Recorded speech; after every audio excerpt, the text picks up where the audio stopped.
बनी इसराइल में बरसीसा नामी एक राहिब था। उस वक्त बनी इसराइल में उस जैसा कोई इबादत गुजार नहीं था। इसने एक इबादत खाना बनाया हुआ था और वो इसी में इबादत और इयादत में मस्त रहता था। इसे लोगों से कोई कर्ज नहीं थी, ना तो वो किसी को मिलता और ना ही किसी के पास आता जाता था। शैतान ने इसे गुमराह करने का इरादा कर लिया। बरसीसा अपने कमरे से बाहर निकलता ही नहीं था। वो ऐसा इबादत गुजार था कि अपना वक्त हरगिज जाया नहीं करता था। शैतान ने देखा कि जब दिन में कुछ वक्त थकते हैं तो ही कभी कभी अपनी खिड़की से बाहर झांक कर देख लेते हैं। इधर कोई इबादत भी नहीं थी। उसका अकेला सोमा था। इसके इर्द गिर्द खेत और बाग थे। जब इसने देखा कि वो दिन में एक या दो मर्तबा खिड़की से देखते हैं तो इस मर्दू ने इंसानी शक्ल में आकर खिड़की के सामने नमाज की नीयत बांध ली। इसने नमाज क्या पढ़नी थी, फकत शक्ल बनाकर खड़ा हुआ था। अब देखो कि जिसकी जो लाइन होती है उसको गुमराह करने के लिए इसी के मुताबिक दिलकश बहरूप बनाता है। चनाचा जब इसने खिड़की के में बाहर देखा तो एक आदमी को कियाम की हालत में देखा। वो बड़ा हैरान हुआ। जबकि दूसरे हिस्से में इसने दोबारा इरादतन देखा तो रुकू में था। बड़ा लंबा रुकू किया, फिर तीसरी मर्तबा सजदे की हालत में देखा। कई दिन इसी तरह होता रहा। आहिस्ता आहिस्ता बरसीसा के दिल में ये बात आने लगी कि ये तो कोई बड़ा वही बुजुर्ग इंसान है जो दिन में इतनी इबादतें करता है और कई महीनों तक इसी तरह शक्ल बनाकर कियाम और रुकू और सजदे करता है। यहाँ तक कि बरसीसा के दिल में ये बात आने लगी कि मैं इसे पूछूं तो सही कि ये तो कौन है। जब बरसीसा के दिल में ये बात आने लगी तो शैतान ने खिड़की के करीब मुसल्ला बिछाना शुरू कर दिया। जब मुसल्ला खिड़की के करीब आ गया और बरसीसा ने बाहर झांका तो इसने शैतान से पूछा, तुम कौन हो? वो कहने लगा, आपको मुझसे क्या गर्ज है? मैं अपने काम में लगा हुआ हूँ, मुझे तंग न करे। वो सोचने लगा कि अजीब बात है कि किसी की कोई बात सुनना गवारा ही नहीं करता। दूसरे दिन बरसीसा ने फिर पूछा कि आप अपने तारफ तो करवाएं। तो वो कहने लगा, मुझे अपना काम करने दो। अल्लाह की शान के एक दिन बारिश होने लगी। वो बारिश में भी नमाज की शक्ल बनाकर खड़ा हो गया। बरसीसा के दिल में बात आई कि जब ये इतना इबादत गुजार है कि इसने बारिश में भी कोई परवाह नहीं की, क्यों ना मैं अच्छे इखलाक का मुजाहिरा करूं, इनसे कहूं मियां अंदर आ जाओ। चनाचे इसने शैतान को पेशिश की कि बाहर बारिश हो रही है, तुम अंदर आ जाओ। जवाब में कहने लगा, ठीक है, मोमिन को मोमिन की दावत कबूल कर लेनी चाहिए, लिहाजा आपकी दावत कबूल कर लेता हूँ। वो चाहता ही यही था। चनाचा इसने कमरे में आकर नमाज की नीयत बांध ली और कई महीनों तक इसकी कमरे में इबादत करता रहा, बल्कि इबादत की शक्ल बनाता रहा। फकत नमाज की शक्ल बनाकर इसने लोगों दूसरा यही समझ रहा था कि नमाज पढ़ रहा है। इसको नमाज से क्या गर्ज थी, वो तो अपने मिशन पर था। जब कई महीने गुजर गए तो बरसीसा ने अपने वाकई बहुत बड़ा बुजुर्ग जो है समझना शुरू कर दिया इसको, और इसके दिल में इसके लिए अकीदत पैदा शुरू होने लगी। इतने अरसे के बाद शैतान बरसीसा से कहने लगा कि अब मेरा साल पूरा हो चुका है, लिहाजा अब मैं यहाँ से जाता हूँ, मेरा मुकाम कहीं और है। रवाना होते वक्त वैसे ही दिल नरम हो चुका था, लिहाजा वो बरसीसा से कहने लगा, अच्छा, मैं आपको जाते जाते एक ऐसा तोहफा दे जाता हूँ जो मुझे अपने बड़ों से मिला है। वो तोहफा ये है कि अगर तुम्हारे पास कोई भी बीमार आए तो उस पर ये पढ़कर दम कर दिया करना, वो ठीक हो जाया करेगा। तुम भी क्या याद रखो कि कोई आया था और तोहफा दे गया था। बरसीसा ने कहा, मुझे इसकी कोई जरूरत नहीं। वो कहने लगा कि हमें ये नेमत तवील मुद्दत की मेहनत के बाद मिली है। मैं वो नेमत तुम्हें तोहफे में दे रहा हूँ और तुम इनकार कर रहे हो। तुम तो बड़े नालायक इंसान हो। ये सुनकर बरसीसा कहने लगा, अच्छा जी, मुझे भी सिखा दे। चनाजा शैतान ने इसे एकदम सिखाया और ये कहते हुए रुखसत हो गया कि अच्छा, फिर भी कभी मिलेंगे। वो वहां से सीधा बादशाह के घर गया। बादशाह की 3 बेटे और एक बेटी थी। शैतान ने जाकर इस बेटी पर असर डाला और वो मजनूना सी बन गई। वो खूबसूरत और पढ़ी लिखी थी, लेकिन शैतान के असर से दौरे पड़ना शुरू हो गए। बादशाह ने इसका इलाज जो है वो हकीम डॉक्टर बुलवाए। कई दिनों तक वो इसका इलाज करते रहे, लेकिन कोई फायदा ना हुआ। जब कई दिनों के इलाज के बाद कुछ अफाका ना हुआ तो शैतान ने बादशाह के दिल में ये बात डाली कि बड़े हकीमों और डॉक्टरों से इलाज करवा लिया है, अब किसी दम वाले से ही दम करवा कर देख लो। ख्याल आते ही इसने सोचा कि हाँ, किसी दम वाले को तलाश करना चाहिए। चनाचा इसने अपने सरकारी हरकारे भेजे ताकि वो पता करके आए कि इस वक्त सबसे ज्यादा नेक बंदा कौन है। इसने कहा कि इस वक्त सबसे ज्यादा नेक आदमी तो बरसीसा है और वो तो किसी से मिलता भी नहीं है। बादशाह ने कहा, अगर वो किसी से नहीं मिलता तो उसके पास जाकर मेरी तरफ से दरखास्त करो कि हम आपके पास आ जाते हैं। कुछ आदमी बरसीसा के पास गए। इसने इन्हें देखकर कहा कि आप मुझे क्यों तंग करने आए हो? इन्होंने कहा कि बादशाह की बेटी बीमार है, हकीमों और डॉक्टरों से बड़ा इलाज करवाया है, लेकिन कोई फायदा नहीं हुआ। बादशाह चाहते हैं कि आप बेशक यहाँ ना आए, हम आपके जो है वो इबादत में खलल नहीं डालेंगे। हम अपनी बच्ची को आपके पास ले आते हैं, आप यहीं इस बच्ची को दम कर देना, हमें उम्मीद है कि आपके दम करने से वो ठीक हो जाएगी। इसके दिल में एक ख्याल आया कि हाँ, मैंने एकदम सीखा तो है, इस दम को आजमाने का ये अच्छा मौका है। चलो, ये तो पता चल जाएगा कि वो दम ठीक भी है या नहीं। चनाचा इसने लोगों को बादशाह की बेटी को लाने की इजाजत दे दी। बादशाह अपनी बेटी को लेकर बरसीसा के पास आ गया। इसने जैसे ही दम किया वो ठीक हो गई। दम करते ही शैतान इसको छोड़कर चला गया और वो बिल्कुल ठीक हो गई। बादशाह को पक्का यकीन हो गया कि मेरी बेटी इसके दम से ठीक हुई है। 1 डेढ़ माह के बाद इसने फिर इसी तरह बच्ची पर हमला किया और इसे फिर बरसीसा के पास ले आए। इसने दम किया कि वो फिर इसे छोड़कर चला गया। हत्ता के 2-4 दिन के बाद बादशाह को पक्का यकीन हो गया कि मेरी बेटी का इलाज इसके दम में है। अब बरसीसा की बड़ी शोहरत हुई कि इसने दम से बादशाह की बेटी ठीक हो जाती है। कुछ अरसे के बाद इस बादशाह के मुल्क पर किसी ने हमला किया। वो अपने शहजादों के हमरा दुश्मन का मुकाबला करने के लिए तैयारी करने लगा। अब बादशाह सोच में पड़ गया कि अगर जंग में जाए तो बेटी को किसके पास छोड़कर जाए। किसी ने मशवरा दिया कि किसी वजीर के पास छोड़ जाएं और किसी ने कोई और मशवरा दिया। बादशाह कहने लगा कि अगर इसको दोबारा बीमारी लग गई तो फिर क्या बनेगा। बरसीसा तो इसकी बात तो कभी भी नहीं सुनेगा। चनाचा बादशाह ने कहा, मैं खुद बरसीसा के पास अपनी बेटी को छोड़ जाता हूँ।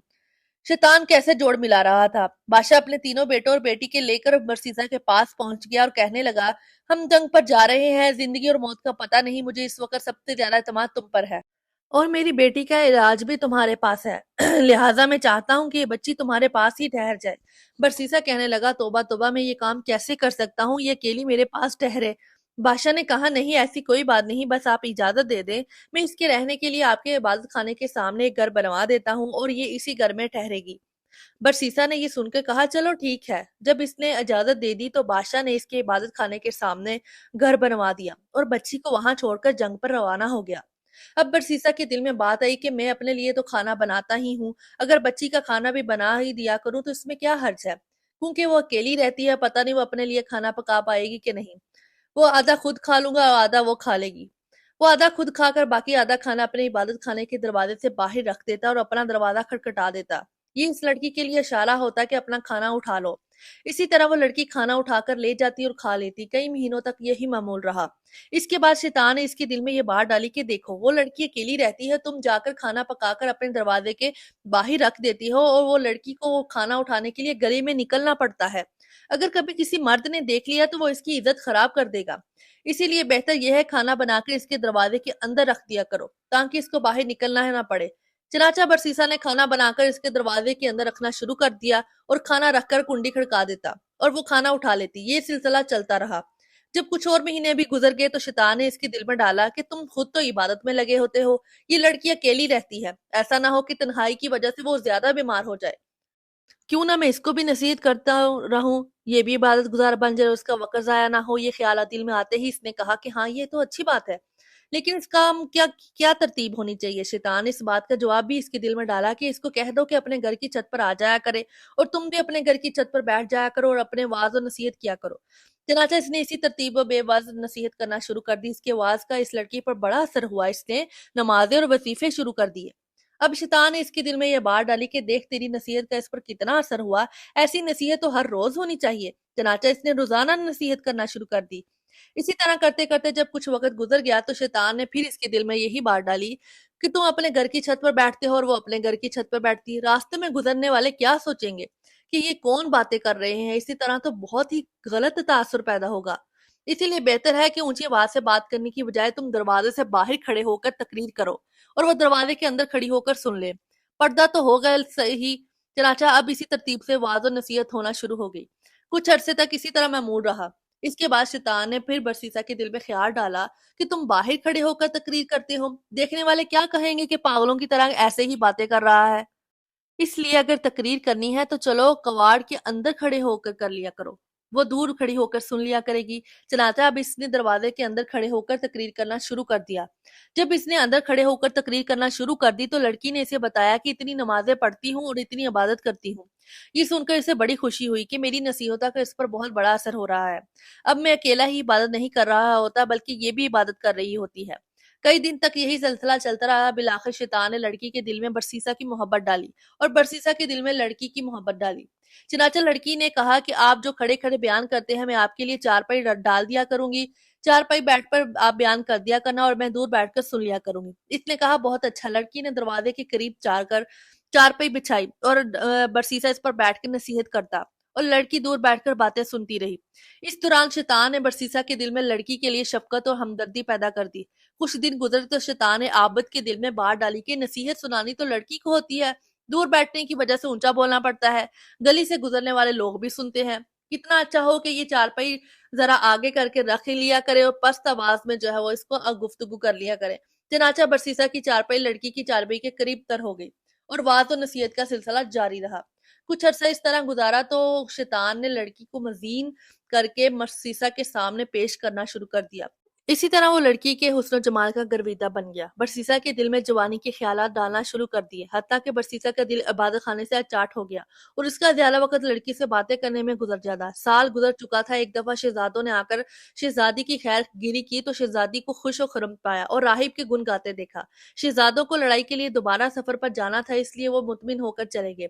اب شہزادوں کے جانے کے بعد شیطان نے اپنی کوشش تیز تر کر دی، چنانچہ اس نے برسیسا کے دل میں لڑکی کا عشق پیدا کر دیا اور لڑکی کے دل میں برسیسا کا عشق بھر دیا، حتیٰ کہ دونوں طرف برابر کی آگ سلگ اٹھی۔ اب جس وقت عابد نصیحت کرتا تو سارا وقت اس کی نگاہیں شہزادی کے چہرے پر ہی جمی رہتی۔ شیطان لڑکی کو ناز و انداز سکھاتا اور سراپا نازنین رشک کمر اپنی انداز و اعتبار سے برسیسا کا دل لبھاتی، حتیٰ کہ عابد نے علیحدہ چارپائی پر بیٹھنے کی بجائے لڑکی کے ساتھ ایک ہی چارپائی پر بیٹھنا شروع کر دیا۔ اب اس کی نگاہیں جب شہزادی کے چہرے پر اور حسن جمال اور جاذب نظر پایا، چنانچہ اپنی شہوانی جذبات پر قابو نہ رکھ سکا اور اس شہزادی کی طرف ہاتھ بڑھایا۔ شہزادی نے مسکرا کر اس کی حوصلہ افزائی کی، یہاں تک کہ برسیسا زنا کا مرتکب ہو گیا۔ جب دونوں کے درمیان سے حیات کی دیوار ہٹ گئی اور زنا کے مرتکب ہوئے تو آپس میں میاں بیوی کی طرح رہنے لگ گئے۔ اسی دوران شہزادی حاملہ ہو گئی۔ اب برسیسا کو فکر لاحق ہو گئی کہ اگر کسی کو پتہ چل گیا تو کیا بنے گا، مگر شیطان نے اس کے دل میں خیال ڈالا کہ کوئی فکر کی بات نہیں، جب وضع حمل ہو گیا تو نومولود کو زندہ درگور کر دینا اور لڑکی کو سمجھا دینا، وہ اپنا بھی عیب چھپائے گی اور تمہارا بھی عیب چھپائے گی۔ اسی خیال کے آتے ہی ڈر اور خوف کے تمام حجاب دور ہو گئے اور برسیسا بے خوف و خطر ہوس پرستی اور نفس پرستی میں مشغول رہا۔ ایک وہ دن بھی آیا جب اس شہزادی نے بچے کو جنم دیا۔ جب بچے کو دودھ پلانے لگی تو شیطان نے برسیسا کے دل میں خیال ڈالا کہ اب تو 2-1.5 سال گزر گئے ہیں، بادشاہ اور دیگر لوگ جنگ سے واپس آنے والے ہوں گے، شہزادی تو ان کے سارا ماجرا سنا دے گی، اس لیے تم اس کا بیٹا کسی بہانے سے قتل کر دو تاکہ گناہ کا ثبوت نہ رہے۔ چنانچہ ایک دفعہ شہزادی سوئی ہوئی تھی، اس نے بچے کو اٹھایا اور قتل کر کے گھر کے صحن میں دبا دیا۔ اب ماں تو ماں ہی ہوتی ہے، جب وہ اٹھی اس نے کہا میرا بیٹا کدھر ہے؟ اس نے کہا مجھے تو کوئی خبر نہیں۔ ماں نے ادھر ادھر دیکھا تو بیٹے کی کہیں سراغ نہ ملا، چنانچہ وہ اس سے خفا ہونے لگی۔ جب وہ خفا ہونے لگی تو شیطان نے برسیسا کے دل میں بات ڈالی کہ دیکھو یہ ماں ہے اور اپنے بیٹے کو ہرگز نہیں بھولے گی، پہلے تو نامعلوم یہ بتاتی یا نہ بتاتی، اب تو یہ ضرور بتا دے گی، لہٰذا اب ایک ہی علاج باقی ہے، لڑکی کو بھی قتل کر دو تاکہ نہ رہے گا بانس نہ بجے گی بانسری۔ جب بادشاہ آ کر پوچھے گا تو بتا دینا کہ بس وہ بیمار ہوئی تھی اور مر گئی۔ جیسے ہی اس کے دل میں یہ بات آئی کہنے لگا کہ بالکل ٹھیک ہے، چنانچہ اس نے لڑکی کو بھی قتل کر دیا اور لڑکی کے ساتھ ہی صحن میں دفن کر دیا۔ اس کے بعد وہ اپنی عبادت میں لگ گیا۔ کہیں کچھ مہینوں کے بعد بادشاہ سلامت واپس آ گئے اور اس نے بیٹوں کو بھیجا کہ جاؤ اپنی بہن کو لے کر آؤ۔ وہ برسیسا کے پاس آئے اور کہنے لگے جی ہماری بہن آپ کے پاس تھی، ہم اسے لینے آئے ہیں۔ برسیسا اس کی بات سن کر رو پڑا اور کہنے لگا آپ کی بہن بہت اچھی تھی، بڑی نیک تھی اور ایسے عبادت کرتی تھی، لیکن وہ اللہ کو پیاری ہو گئی۔ یہ صحن میں اس کی قبر ہے۔ بھائیوں نے جب سنا تو وہ رو رو کر واپس چلے گئے۔ گھر جا کر جب وہ رات کو سوئے تو شیطان خواب میں بڑے بھائی کے پاس گیا اور اس سے پوچھنے لگا بتاؤ تمہاری بہن کا کیا بنا؟ وہ کہنے لگے ہم جنگ کے لیے گئے ہوئے تھے، اسے برسیسا کے پاس چھوڑ کر گئے تھے، اب وہ فوت ہو چکی ہے۔ شیطان کہنے لگا وہ فوت نہیں ہوئی تھی۔ اس نے پوچھا کہ اگر فوت نہیں ہوئی تھی تو کیا ہوا تھا؟ وہ کہنے لگا برسیسا نے خود یہ کرتوت کیا ہے اور اس نے خود اسے قتل کیا ہے اور فلاں جگہ اسے دفن کیا اور بچے کو بھی اس نے اسی کے ساتھ دفن کیا۔ اس کے بعد وہ خواب میں ہی اسی کے درمیانی بھائی کے پاس گیا اور اس کو بھی یہی کچھ کہا اور پھر اس کے چھوٹے بھائی کے پاس جا کر بھی یہی کچھ کہا۔ تینوں بھائی جب صبح اٹھے تو ایک نے کہا میں نے یہ خواب دیکھا ہے، دوسرے نے کہا میں نے بھی یہی خواب دیکھا ہے، تیسرے نے کہا کہ میں نے بھی یہی خواب دیکھا ہے۔ وہ آپس میں کہنے لگے یہ عجیب اتفاق ہے، سب کو ایک جیسا خواب آیا ہے۔ سب سے چھوٹے بھائی نے کہا یہ اتفاق کی بات نہیں ہے بلکہ میں جا کے تحقیق کروں گا۔ دوسرے نے کہا چھوڑو بھائی یہ کون سی بات ہے، جانے دو، اور کہنے لگا نہیں میں ضرور تفتیش کروں گا۔ چنانچہ چھوٹا بھائی غصے میں آ کر چل پڑا، اسے دیکھ کر باقی بھائی بھی اس کے ساتھ ہو لیے۔ انہوں نے جا کر جب زمین کو کھودا تو اس میں بہن کی ہڈیاں بھی مل گئیں اور ساتھ ہی چھوٹے سے بچے کی ہڈیوں کا ڈھانچہ بھی مل گیا۔ جب ثبوت مل گیا تو انہوں نے برسیسا کو گرفتار کر لیا۔ اسے جب قاضی کے پاس لے جایا گیا تو اس نے قاضی کے روبرو اپنے گناہوں اور مکروہ فعل کا اقرار کر لیا اور قاضی نے برسیسا کو پھانسی دینے کا حکم دے دیا۔ जब बरसीसा को फांसी के तख्त पर लाया गया और उसके गले में फंदा डाला और फिर फंदा खींचने का वक्त आया तो फंदा खींचते ही ऐन 2-4 लम्हे पहले शैतान इसके पास वही इबादत गुजार की शक्ल में आया और ऐसे कहने लगा, क्या तुम मुझे पहचानते हो कि मैं कौन हूँ? बरसीसा ने कहा, हाँ मैं तुम्हें पहचानता हूँ, तुम वही इबादत गुजार हो जिसे ने मुझे वो दम बताया था। शैतान ने कहा, वो दम भी आपको मैंने बताया था, लड़की को भी मैंने अपना असर डालकर बीमार किया था, इसे कत्ल भी मैंने तुझसे करवाया था और अगर अब तू बचना चाहे तो मैं ही तुम्हें बचा सकता हूँ। बरसीसा ने कहा, अब तुम मुझे कैसे बचा सकते हो? वो कहने लगा, तुम मेरी एक बात मान लो, मैं तुम्हारा ये काम कर देता हूँ। इसने पूछा कि मैं आपकी कौन सी बात मानूं?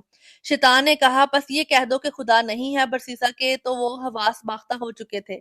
इसने सवाल सोचा कि चलो मैं एक दफा ये कह देता हूँ, फिर फांसी से बचने के बाद दोबारा इकरार कर लूंगा। चनाचा इसने कह दिया, खुदा मौजूद नहीं। ऐन खींचने वाले ने खींच दिया। यूं इस इबादत गुजार की कुफर पर मौत आ गई।